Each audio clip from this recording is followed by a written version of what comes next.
Hola, casita. Welcome to today's session in Teams Tips. Welcome to our OIT family. I'm Amanda Pritchard. I am the Microsoft 365 specialist on campus. My department in client services has sworn to always help those around us and earn the miracle of technology that somehow found us. UTD keeps growing, the world keeps turning, and work and dedication in updating and securing technology will keep our miracle burning.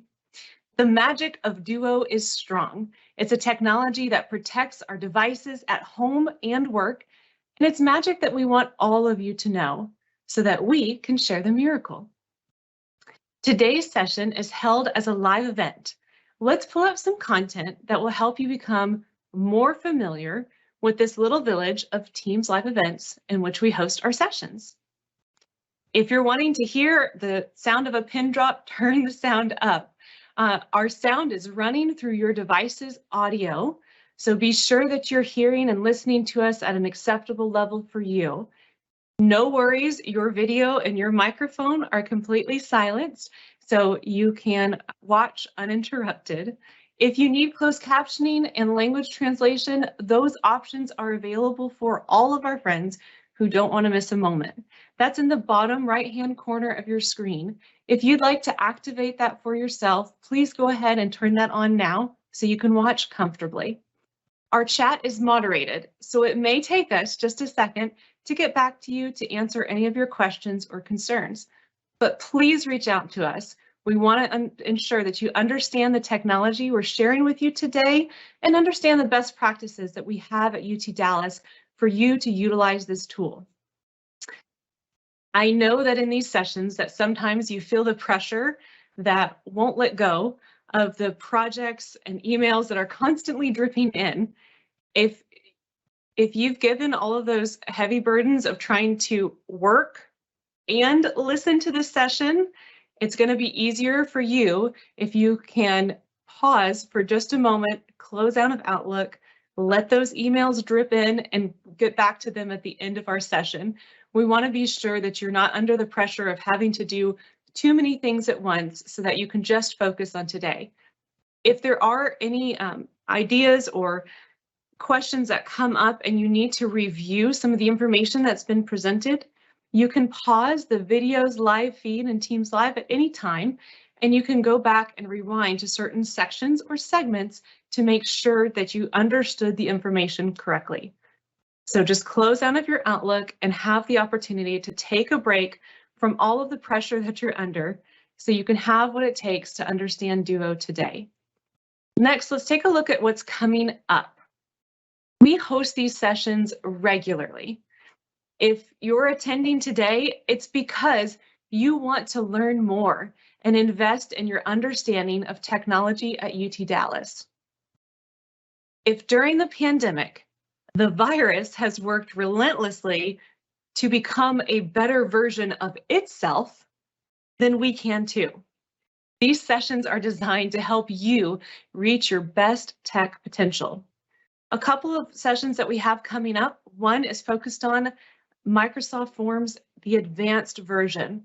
If you're wanting to know how to automate your forms, how to share all of those details with your team and take your Microsoft form building to the next level, then that session is for you. You'll see on the screen that there's a QR code that you can scan, and we're going to have it available in the chat in just a moment as well, so that if you would like to register, you can access it through either one of those options. Next, we have mining accessible content. This is a partnership with the Office of Accessibility so that we can, we'll go back one, please, so that we can talk a little bit about the importance of ensuring that content is accessible for everyone, even with the return to on-campus and return to in-person classes. There's still a priority that needs to happen to ensure that all of that information can be received by all students and staff and make that accessible. So we're going to go over some tips of how you can use technology to ensure that your content is accessible. And finally on our list is the IT Forum, which is on March 24th. That's the opportunity for the Office of Information Technology to share all of the latest updates from all of our teams about what's happening with technology on campus. So I encourage you, if you, like the virus, want to become a better version of yourself and you're continually working on those enhancements, then please join us in one of those upcoming sessions. So next, we're going to go ahead and move to today's agenda so that you know what is coming up. So we'll go ahead and move to the next slide for the agenda. Today's content is all about Duo. It's all about Duo. So it's time that we talk about Duo. What is it? If you're familiar with it, if you've logged into Galaxy or Office 365, you've probably seen the app, but maybe don't know a lot of information behind it. How does it work? Why did we select it? And how is it particularly used at UT Dallas?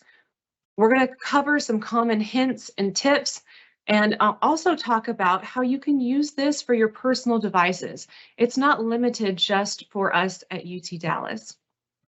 So as we transition into today's content, I'm going to stop sharing my slides because we're very excited to partner with the Information Security Office. And let's be clear, Dalton's going to be running the show today. He's in charge. He's the one that's going to cover all of this great content on Duo. And the tactics that he's going to share today will help make sure that your systems are secured and safe.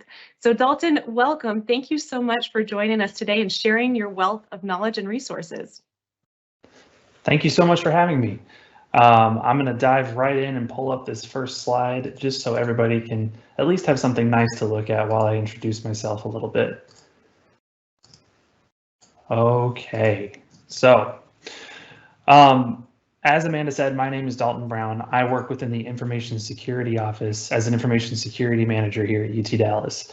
I have been here for over a decade in a full-time capacity, and I have been fortunate enough to be able to see Duo grow from the small, focused implementation it was when we first brought it on campus to the expansive coverage we have today in helping keep our users safe, the systems they use, and the data that they access protected from would-be malicious actors or thieves that are looking for things that they can get their hands on.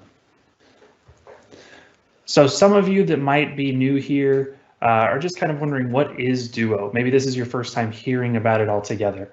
The important thing for you to know is that Duo, which we sometimes call NetID Plus, you might see that branding on some of our applications or some of our blog posts around our websites, is the two-factor authentication service that we use here at the university. If you're not familiar with what a two-factor authentication service is, don't worry, I promise we're going to get into that. But this is the very basic, what is Duo? It is this. So why do we need Duo is usually a question we get from users who might be frustrated by the system or who have just never heard of it and are trying to better understand what it is and how it works within our university. So we need Duo for a number of reasons. First, it increases the overall security of our systems. Think of it, it's the same basic concept as using a debit card with a PIN code whenever you go to an ATM. A bad guy could have stolen your wallet. He might have your debit card and maybe thinking this is an easy way to go grab some cash out of an ATM. But if they don't know your PIN code, they can't access your accounts. And that's what makes two-factor the same level of security. It's not just about having one piece of information or about having one token that allows you access. You have to have the combination of both. This was originally rolled out in the very beginning, way long time ago, 7 or 8 years ago. We started rolling out Duo to the campus out of what actually was a compliance requirement from UT system. At the time, there were a number of scams that were specifically targeting direct deposit access. We had people who would lose their NetID and password or disclose them, whether it was through a phishing scam or just lose them through another unrelated breach where they happen to maybe use the same password somewhere else that they do at UTD. Don't do that, by the way, as an aside. Make sure your passwords are all different and unique. But if you do happen to do that, this would have protected you from having, say, accounts changed to a different routing address to where people were just sending money to a new location. So we protected that application, which was very small and specific within Galaxy, focused mainly at employees. And we also protected a few other smaller applications on campus. The original scope was very narrow, just 2 or 3 implementations, but we have found that it is so successful in what it does and that it was so well received by users who were able to enroll, get moving, and start taking advantage of Duo quickly that we have been able to take that initial requirement and expand upon it in order to build out what we have today. So for those of you who are still going, I'm not really sure how two-factor works. I don't know what that means. What is two-factor authentication? Sometimes referred to as 2FA, as you may see on the screen. Two-factor authentication, as I mentioned earlier with the example of the debit card and a PIN code, is usually made up with these 2 things. You have to have something that you know. In this case, with our actual implementation, that would be your password. You have to know your username and password in order to log into an application. But you also have to have something in your possession, a token that's been enrolled with Duo. And by token, I'm really referring to something like your smartphone or a landline, something along those lines has to be associated with your account that Duo will then send a verification message to and then ask you to just verify that it's really you logging in. Once you've done both of those things, you can access that system and everything works as normal. For some of you who may say this sounds awfully familiar, I believe most banks with their online portals these days have moved to a very similar setup. I know my bank does. I didn't have to enroll and say something like Duo, but they do offer, we can send you a text message to a phone number we know, or we can send you a code to an email address that we know that you've set up with your account. And this is the same basic concept. So here's some fun. I like having metrics. I like having numbers and measured ways to see how successful or how impactful a particular service is. So I always call things like this fun with numbers. Here are just a few pieces of information that I've grabbed that I think are very useful, very nice to know about Duo at a high level. First, and we've had close to 1 million or more since I've updated this over the last 30 days. I was pulling data from before our semester started where we had a little bit of a slowdown in traffic because students weren't actively using it. But we push 1 million or more successful authentications using Duo over a 30-day period. It is a hugely used and leveraged tool. It protects all those different areas where users are logging in. That's over 1 million. In this case, 900,000 is what's on the screen, but 1 million or more times where somebody has logged in using their username and password. Those are all protected by Duo at this point. We have 72% of our active Duo authentications where a user is picking up the phone and making a decision. Those use Duo Push. If you're not familiar with Duo Pushes, that's okay. I promise we're going to come back to that. But this number is here to try to help stress that this is going to be a way that we recommend you use Duo if you're just having some trouble getting used to it, or you would like to try to learn more about what's the easiest, best way to take advantage of this tool and what it has to offer. And from that original scope that I mentioned earlier, we were protecting things like direct deposit, our very limited use VPN at the time, and a public server that we had at one point or another that we had at the time for public access. We have now expanded that scope to 30 and now counting. We have a few that are in the pipeline, applications and services that are protected by Duo. We are expanding to cover some of our most critical systems that have the most data within them that we want to make sure stay safe. We are really trying to take advantage of this Duo tool that we have the ability to continue protecting additional services with. So to change gears a little bit away from just some looking at fun numbers, how Duo works is basically, it's as simple as can be. It is tied to your user account. You use and enroll a device that just validates that work. So log in with your credentials, prompts on your enrolled device, and you're logged in. It's very straightforward, very simple, very easy to understand. If any of you have already used Duo and you have a preferred method that you like to log in with, feel free to share that with anybody else in the chat as well. There's probably people sitting around going, I may like it one way, but I wonder what everyone else does. Some of that data you can absolutely find from your neighbors. How do you use Duo? What's the best way that you found to make it work for you? And then some of you might be saying, okay, that sounds nice. You've given us the very simple version, but what does it really do underneath all of the actual technology? Well, without getting into too much of the cogs and wheels and all those things that make it work behind the scenes, it allows us to be able to do a number of different things for pushing these codes or verification steps to our users when they log into protected services. So you can take advantage of push notifications if you have the Duo app installed. I mentioned push notifications earlier. I promise it's going to keep coming up through this presentation. You can use one-time codes if you have the app as well, or if you have enrolled a device at like a cell phone where you've just enrolled a cell phone number and it can push an SMS to you, it will with one-time codes, or it could even push phone calls. I know we have some users who really just prefer the phone call option because they will always answer the phone if it rings, but they might miss a text message, they might miss a push notification. So it all depends on personal preference. But all of these things are done to verify your identity. And the reason I want to stress that is because all of these ways, specifically phone calls and push notifications, even to a further extent, will ask you, are you sure you are logging into this service? We have had some users in the past who are so used to logging in with Duo that they will just click yes to anything that pops up on their phone. I don't recommend doing that. It may seem like it's easy and seamless and, oh, it's just Duo, it's fine. But we have had instances where if you say yes to something that pops up on your phone and you weren't the one logging in, it will let whoever was the one logging in into your account on that service. So you still have to be aware as to what you're doing, when you're doing it, things along those lines. If you know that, for instance, you weren't logging into Galaxy, but then you get a Duo prompt on your phone that says, are you logging into Galaxy? You probably shouldn't say yes to that. You should probably take a moment to consider what's happening. Were you logging in on another tab? And then if you have questions, that's when you reach out to the Information Security Office and we can make sure to try to help you track down what's going on.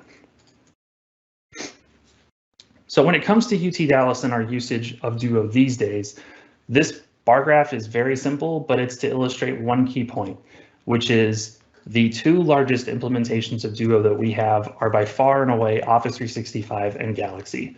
There's no numbers here for you to see and examine down to a tenth of a percentage, but it's roughly 80 to 85% of all Duo authentications are on these two tools.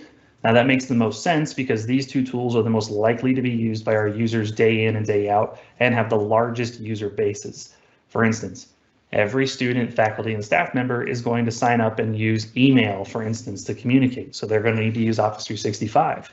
They're also more than likely going to log into Galaxy at some point or another, whether it's for registering for classes, changing maybe some W2 or W4 classifications, or reviewing other information for registration. Those are all still going to be used by those three groups. But smaller tools, VPN, Box, those are more opt-in as you need them tools. So we don't see as much traffic on those, but they're still protected. If you ever want to move into those tools, you still have the security blanket of knowing the Duo's there to help with those tools if you ever need to leverage them in the future.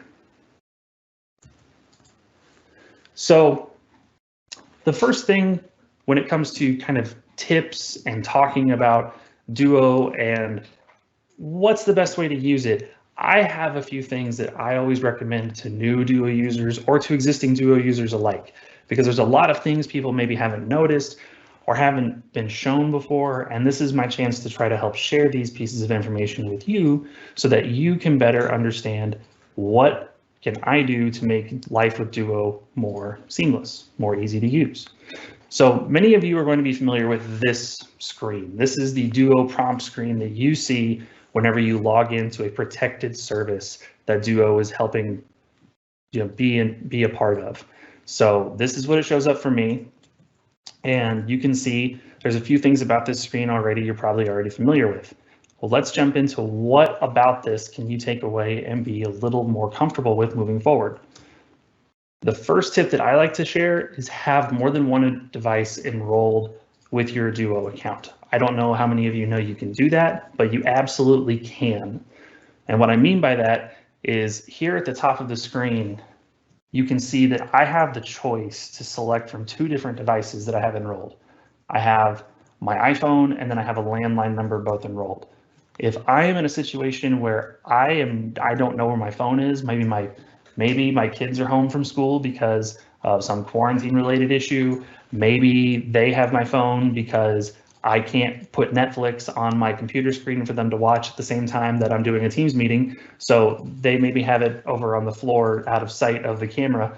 Not many of you might be able to relate to that, but if you can, then you might know that you won't always have access to your phone. I have access to my landline, and so I can choose that as my other option. Now my landline doesn't have the Duo app, so I can't do Duo push, but it does allow me to still get a phone call and verify that I'm logging into something that's protected by Duo. It's always great to have a backup device that you're ready to roll with just in case something happens. It could even be as simple as, oh, I forgot my phone in in the next room and I'm trying to log in right now and I need to get moving. It's nice to have some other option that you can rely on just in case. And if you're wondering, how do I add a device? If you notice on this screen, just to the left-hand side under that UT Dallas logo, there's a link that says add a new device right there in your Duo prompt. Once you log, you can go right there, select that link next time you're in this section, and you can walk through adding a new device. It's very simple and straightforward. Number two, you can remember your device, is what the setting says, for fewer Duo prompts.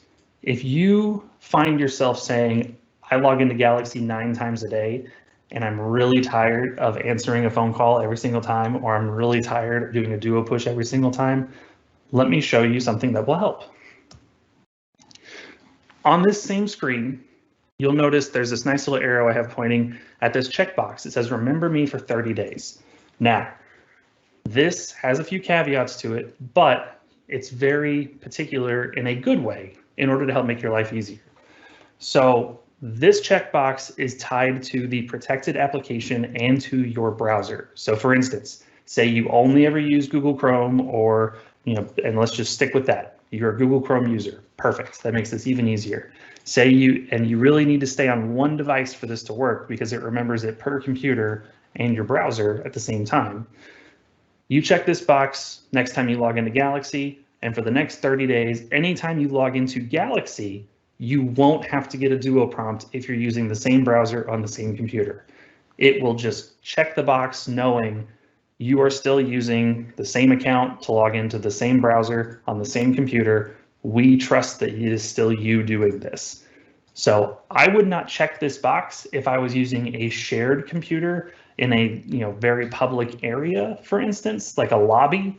But if it was your personal laptop that you do all of your work from or your work computer, this is a very valid option to make if you don't want to receive as many Duo prompts from a specific application. Now, the reason I want to stress specific application is because this does tie back to application specific. So if it's just Galaxy you're tired of doing prompts for, check this box next time you log into Galaxy, but you'll still get Duo prompts on other applications that are protected, such as logging into Office 365, for instance. You can keep checking those boxes in as many places as you want on all the applications that allow it, and it will help reduce the number of times you have to log into Duo. Now, 30 days runs up, you will still have to do a Duo authentication, but if you are really, really tired of doing that Duo auth because you know that you are primarily working in the same space all the time on the same tools, feel free to check this box as many times as you want. Once every 30 days is a lot better than 30 times in a single day. Now, if you're like me, I am a Duo masochist. I prefer to get the Duo prompts every single time for every protected application because it makes me feel warm and fuzzy inside to know that Duo's there and a part of this process. It's a part of the handshake. But not everybody's the same way, and I totally understand, which is why this feature is here. Some of our tools may not have this feature, and it's not because we don't allow it. Some of it is because there is just a limitation or there's a reason that we cannot have a device be remembered in the same capacity. This is here for as many applications as we can put it on. Our third tip that I like to go over is using the Duo app.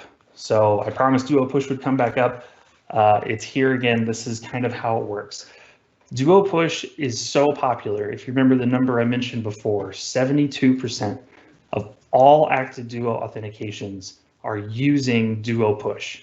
Now, that means that that's not counting all the remembered devices where somebody has clicked that little checkbox, but every time that somebody like me wants Duo to be a part of their handshake, 3/4 of the time it's a Duo Push that they're using. And the reason they're doing it is because it's the easiest, simplest way to log into Duo. If you're not familiar, a push notification is basically when your phone will send you a notification. It'll look kind of like this, pops up at the top of your screen on your phone, and it'll just ask you the question, are you logging into Galaxy? You can drag this down, click approve, move on, or you can reject it right there. If you click it, it'll open the Duo app so you get more information about who's logging in, show you an IP address and things like that. But this is the simplest, easiest way, and I highly, highly recommend this. If you are like me, I am an Apple fanatic. I really like all my Apple devices. I have an Apple Watch, as some of you might be able to see through the camera here. All of my push notifications through the Duo app show up on my watch too. So I, about half the time, don't even touch my phone for a Duo authentication that comes in. It'll buzz on my watch and I can just click approve right here and I move on with my life, which simplifies things even further for me. So if I have to pick and choose which one I'm going to use, this is the one, and I use it every single time. Another reason to use the Duo app, because I'm really serious, the Duo app is really great, provides a lot of benefits, is if you ever find yourself in a situation where you don't have internet signal and you don't have your cell signal, you can still use the Duo app to log in. So if you can't receive a phone call, if you can't get a text message, and you don't have internet to be able to get a push notification of some kind, you can still log in using the one-time codes you can generate within the app.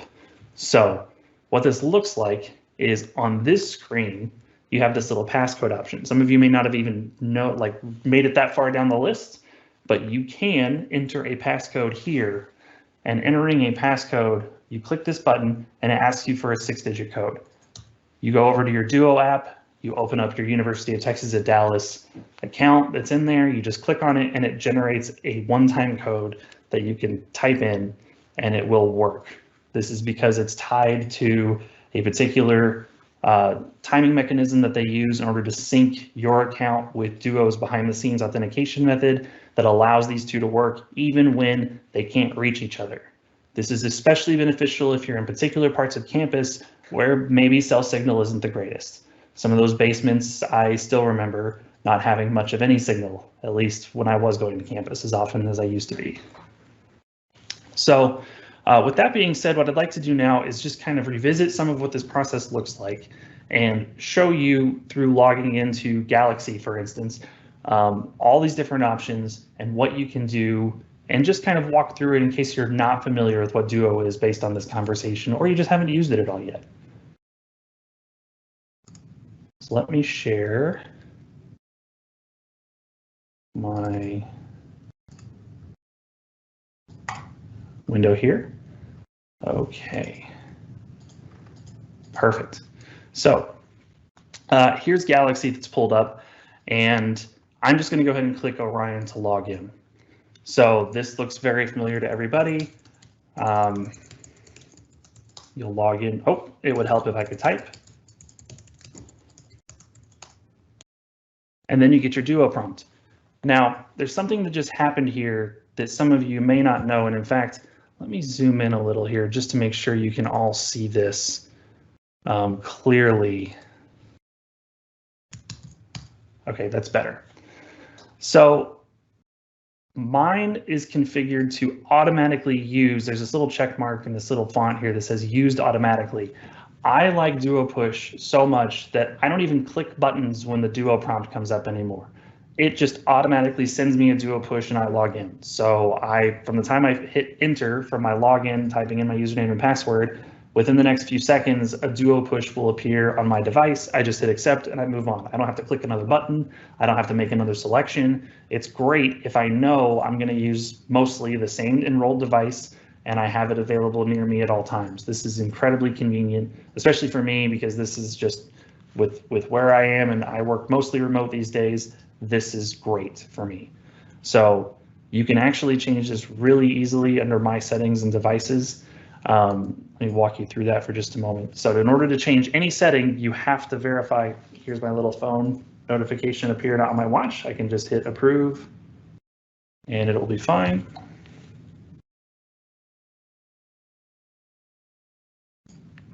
So here you can see I've got my two devices.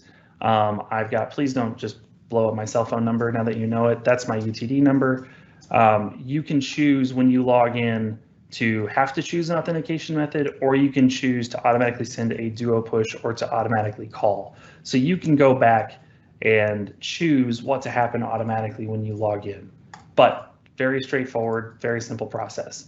So from here, if you don't have that picked and you really prefer, you can choose anything you want. Entering a passcode, this is where you either enter it from a text or you do it from, so you can text me some new codes, or if you don't have any codes from your last text message, or you can go straight into your app and you can just click on your app like that, and it gives me a different digit code here. Easy peasy. Now I can't help that PeopleSoft didn't work once I logged in, but the Duo part worked just fine. So the point is that Duo is incredibly flexible, and in real time, the login process is even more simple and straightforward than everything we just went through. I went through extra steps to show you everything about what happens in that process. In real time, I log in, hit enter, and within the next 5 seconds, I will be back at my Galaxy home screen. And this is the same behavior that you can expect to encounter across any of our Duo protected applications. That includes Office 365, it includes Box. For some of you staff members who might be using some of our more niche tools out there, some of the things like RedCap are protected. For some of our research users, we have other applications that are protected by Duo as well, including things like our VPN, if you're using VPN to perform your work. So Duo fits in nice and snug, and it's a really easy, helpful tool that allows us to better protect our entire authentication process whenever we're working here at UTD. So I'm going to jump back over to the presentation now. And at this time, as the slide will show, I'm a big coffee guy. I don't know about everybody else. I like coffee, so if you want to take this moment to go grab a cup, please feel free to go take a break. If you have any questions or you've been sharing those in the chat, I'd like to take this time to walk through some of those questions so that I can make sure you're getting as much out of this session as physically possible. Amanda, do we have anything in the chat ready to go? Yes, Dalton, we've gotten a couple of questions back and forth, some of which you addressed throughout today's session. One was specifically about that little special box that remember me for 30 days. And I think you did a great job clarifying that is okay to do on your personal devices and just not your shared devices. So someone was just concerned about the presence with that. And then you and I discussed this a little bit yesterday. And so maybe you can help delve a little further into this, or it may be a help desk question. So I'll pitch it to you and feel free to say if it's something that help desk needs to kind of look into. But we have somebody that asked, the Duo app on their phone is not sending those push notifications. They can open the app and select that individual approve button, but is not getting the push notifications sent out. Do you have any recommendations on anything that they should change or look into, or is that more something that help desk should address for them? So I'll try to do this in 2 parts. The answer is going to be a little bit of column A, a little bit of column B.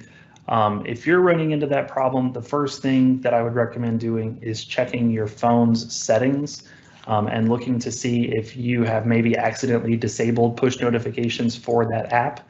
I know that at least with iPhones, you can pick and choose which Apps allow which notifications and notification types. You can choose if it's going to be, do I allow it on my home screen? Do I allow, on my lock screen? Things like that. So that would be the first thing I would check. You can also try uninstalling and reinstalling the Duo app. That might also help as well. But if those two things aren't fixing it for you, that's when I would call the help desk. They might have seen this at one point or another and have a quick and easy fix that I may not know off the top of my head. No, that's great. Thank you, Dalton. And we've gotten a couple other comments in here, so I'm a little excited about some of this feedback that we've received. One person was talking about cybersecurity insurance providers that are not willing to provide services to organizations that do not have two-factor protection. So they're happy that UTD does have that so that we can ensure that we are protected and ensure our devices are secure. And their question to you was, do you happen to have any statistics, any data to show how Duo has helped keep the university be safe versus what risks or what problems occurred before this two-factor authentication was launched?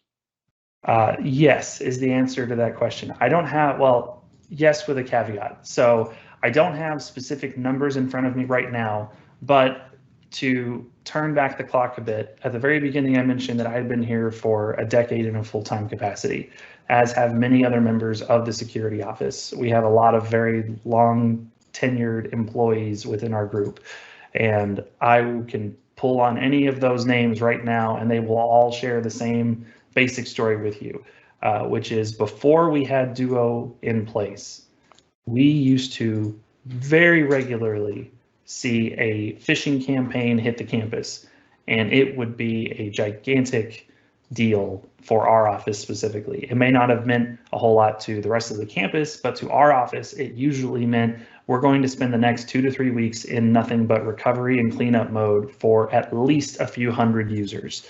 And what we mean by that is we would see users who their accounts were compromised, and then they would accidentally, they'd be tricked into the phishing account. You've all seen one of these emails before. It comes in and it's from help desk, but the email address doesn't look quite right, and none of the graphics really look like what you've seen before. And it talks about how, oh, the system administrator is saying you need to update your password. Something very vague, should be a very obvious red flag. This is a scam. This is a phishing attempt to try to trick you into giving up your username and password. We used to have just hundreds of users every time a big generic wave like that would come in, give up their usernames and passwords. And when they did, the attackers would use those usernames and passwords to log into systems that weren't protected by Duo. So including things like those university emails accounts, and then from those email accounts, send another wave of phishing to the rest of the campus from this new account. Well, now they have access to a larger set of contacts to work from.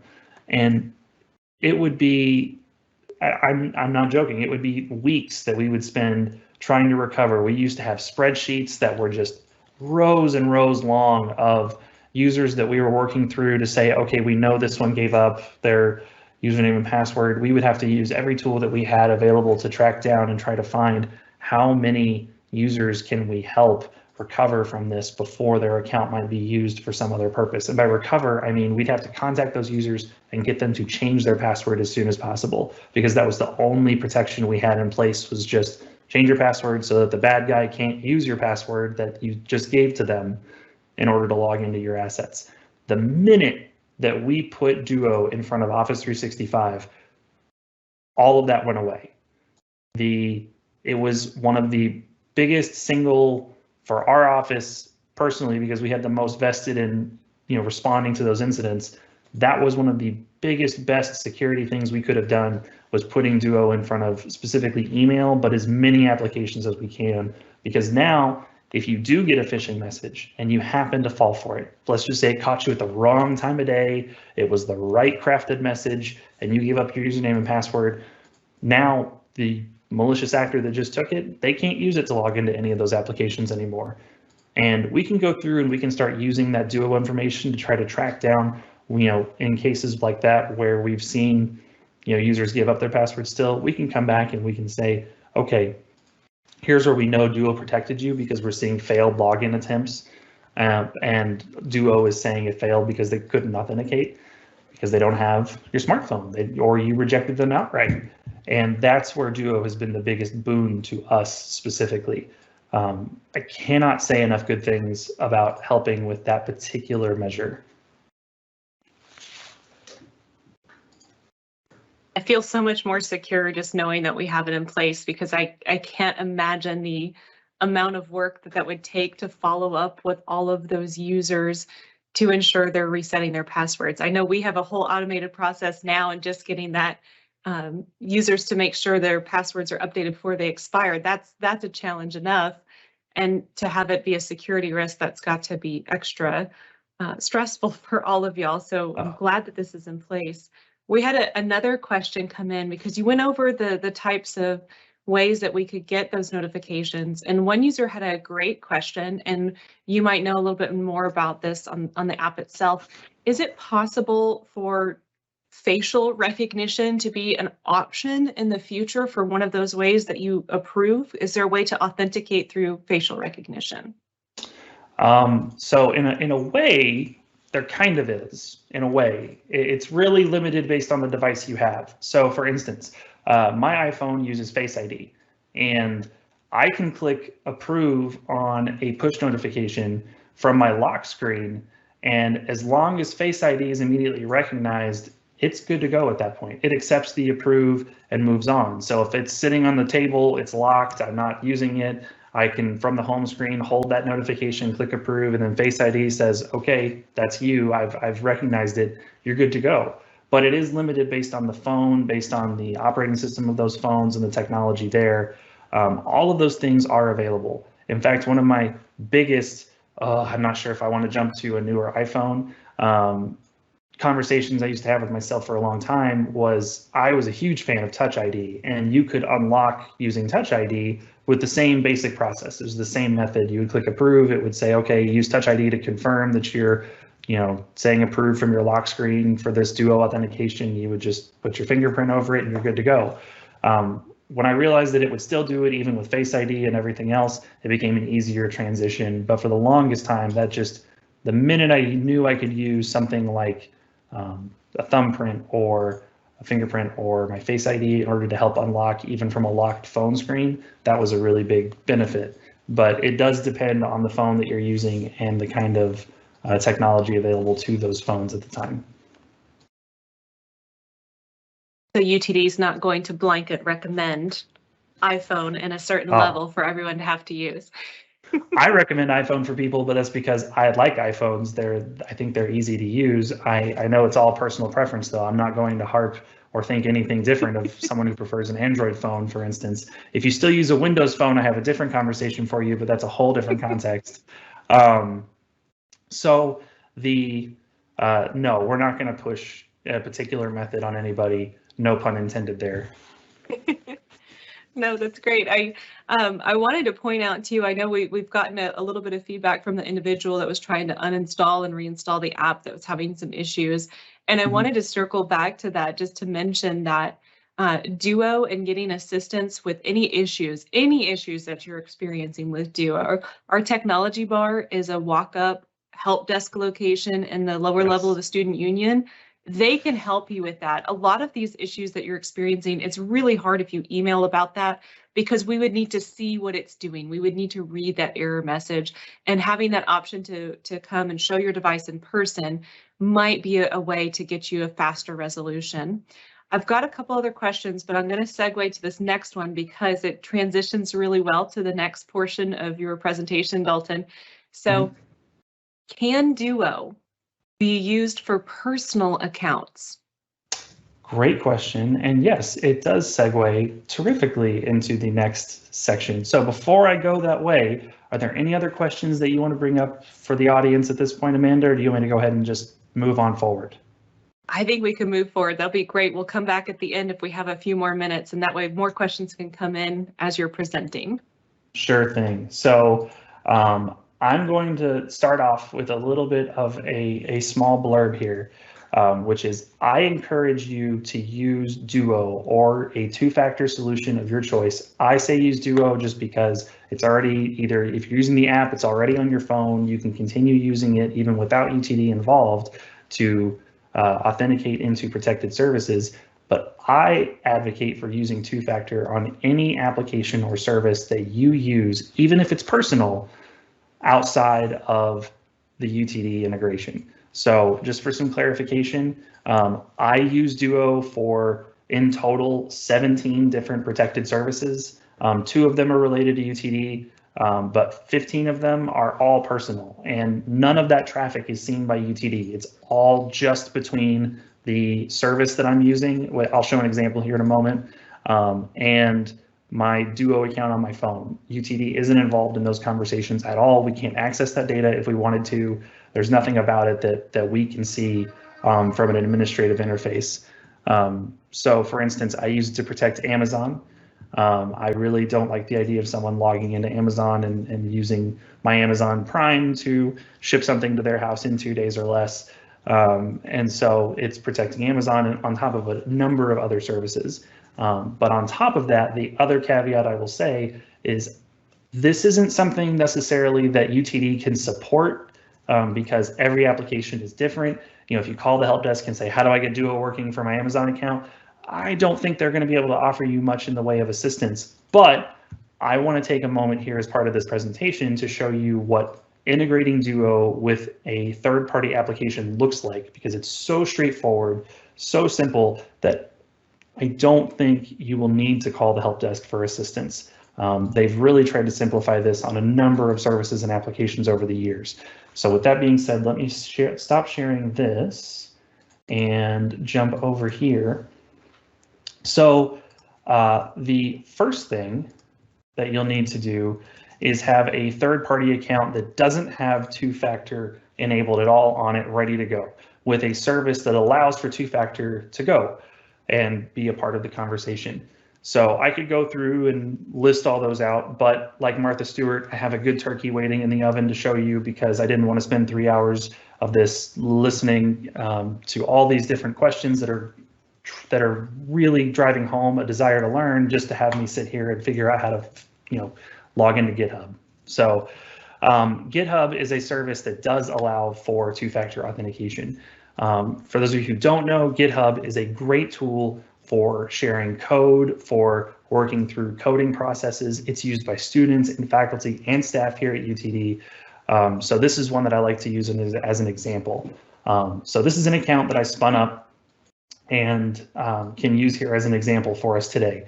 So under every single one of the applications that I've ever protected with Duo in a personal capacity, I always end up going to account settings. So if you can locate settings and go through and find your account settings and just look through some of these items here, whether it'll be under account or in GitHub's case, it's under a specific section called password and authentication, you can find a two-factor authentication setting for applications that allow it. Now, there are a number of sites that will walk you through this. So if you are questioning which applications can do it, for instance, if you say, okay, I want to figure out how he did it for Amazon, look up Amazon two-factor authentication on Google and you will almost instantly find the directions on how to do that. This is just how it works with GitHub. So notice it says two-factor auth is not enabled yet. It tells you it's an additional layer of security, all these things that we now know because we've talked about it today. So all we have to do is click our button here.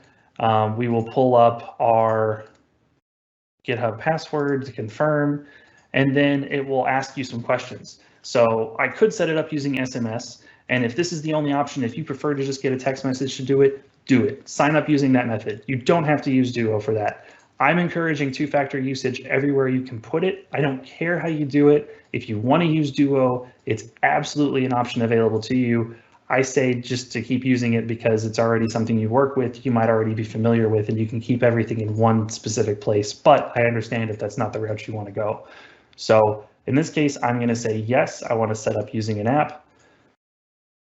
On Duo, if you open up the Duo app, it's a very simple interface. It just shows you the list I don't know if you can see this from the screen, but you'll see your list of accounts, and then there's always a button in the top right that says Add.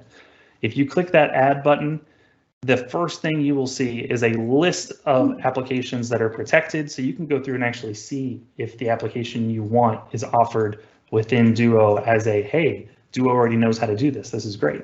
Or there's an option that says use a QR code. That's what this is. On the screen, it's presenting a QR code, so I would just say yes, and then it just asks me to scan it with my phone, which I will do, which it already just picked it up, and now it says you need to name your account. I'm just going to name it as this account name GitHub. It has the nice little GitHub logo because it knows all about GitHub already.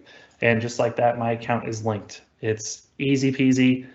Now I have to go through and verify. So I scroll down until I find it on my phone and I type in the 6-digit code at once. It provides me recovery codes. Save these. Save these. I'm going to go ahead and change the window now. Hopefully no one writes those down. I'm going to be turning all this off afterwards anyway. It doesn't matter deleting this account. But these recovery codes are get out of jail free cards. If you lost your device, if you turned off Duo, uninstalled it, but then you forgot you had it enabled on these other applications, you can use these recovery codes to log in with your username and password. These are absolutely something you should download. I mean, it says it right here why you should, but in this case, I'll just go ahead and stay on my page. I'll just say I saved them, and then two-factor auth is set up and activated. It's very simple. The confetti is a new touch from the last time I did this, so that's great. But you can do this on a number of services. Like I said, they have in Duo, they have a whole list under the ad. I have Amazon, AWS, Bitbucket, Atlassian, Coinbase. If you're if you like to trade in cryptocurrency, Evernote, Facebook. If you are a Facebook user, Google, I protect my personal Google account using Duo. I know they have their own authenticator, but I like everything in one bucket. Your mileage may vary. But the point is, you can use Duo to protect any number of personal services that you wish. As I said, the university won't necessarily be able to support you if you run into an issue with that. But we also can't see any of this either. This isn't something that we are specifically developing. That's all handled by Duo. You already have the app, take advantage of it, use it as many places as you can. And that is my elevator pitch for using two-factor everywhere that you possibly can. The biggest reason that I would say you should do this is from time to time, you might see a story on the news about such and such website had a breach and they lost 6 million user accounts and passwords. And you could be one of those 6 million. It's happened to me. It's probably happened to everybody who's on the call right now because almost every major service has been hit at least one point or another. And when it happens, your username and password will be published on the internet for malicious actors to use within the next week. And they'll start logging into things with that set of credentials. Even if they don't know which service it goes to, they will eventually find it. I can say from experience that while it hasn't happened to me specifically in the sense that no one's ever actually accessed accounts of mine using that method, I have had passwords lost in breaches like that. I've had to help my wife recover from losing passwords in breaches like that, where bad guys were able to log into things like her Instagram account and other things like that. So use two-factor every possible place that you can. It just helps even when you are sure that no one will ever break in. You have a really good password. That might be true, but sometimes things happen that are outside of our control. This is just one more step you can take to better secure and keep your account safe. So with that, I will now turn things back over to Amanda, but if there are any other questions, I'm more than happy to review those as well before we end the session today. There is just one quick question that I thought would be a great closing point for you to make. Sure. But first, if Duo could have confetti come down every time we authenticate, I feel like that could catch on really well and more people would use it. Just That's a suggestion for the development there. Oh yeah, I will. I'll talk to our support rep about that right away. That's a good one. Just make it rain. So the last question that I thought, I know we're running low on time, but I thought you might be able to address this.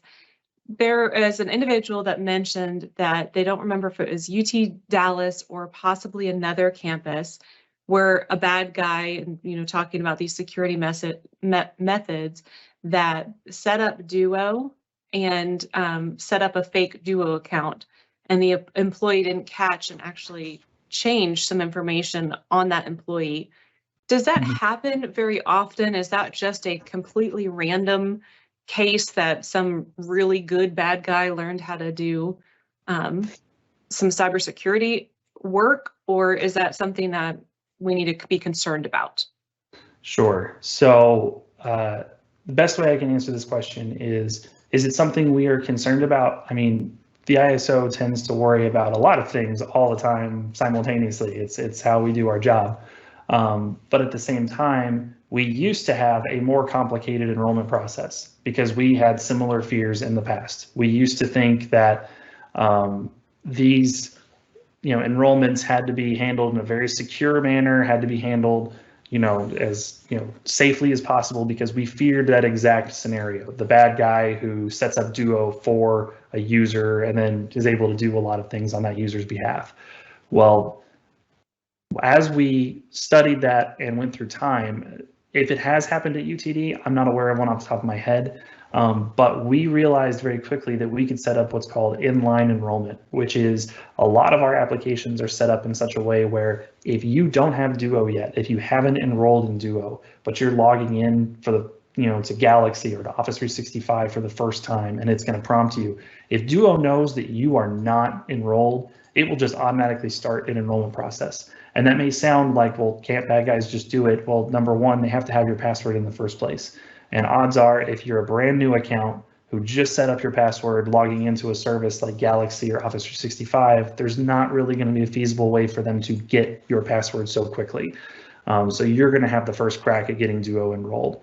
And second, we did this because we noticed that we weren't having issues with it, and we were seeing a very high number of necessary enrollments that had to take place over a short period of time. When we turned this on for Office 365 and for Galaxy, we're talking about, we went from a user base of, maybe 8 to 12,000 users within Duo to 30 to 40 to 50,000 all at once.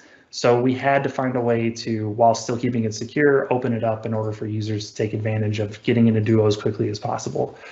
So we haven't seen it. That doesn't mean it isn't possible. It just is that it's just not very likely. The likelihood is very, very minimal, and users would catch this very quickly because they would go to log in, and in this very tech-driven education platforms and everything else that we use, they would notice, what is that device? Why can't I log in? What is happening? So there's a lot that goes into it, but anytime we see something suspicious, Duo does have the capacity to alert the ISO to any suspicious notifications or suspicious authentications when new devices are enrolled, but the device was overseas as opposed to here in the US. Those are things that we catch on to pretty quick. So like I said, we haven't specifically seen those happen, but we are prepared in case it does one day. Thank you so much for those reassurances. I'm so glad that we have ISO's partnership so that we can ensure that we are secure with all of our data, with all of our information, and have these opportunities to have these very candid conversations so that we understand the tools that we're using and the equipment and how it works at UTD. Dalton, we appreciate you coming out today.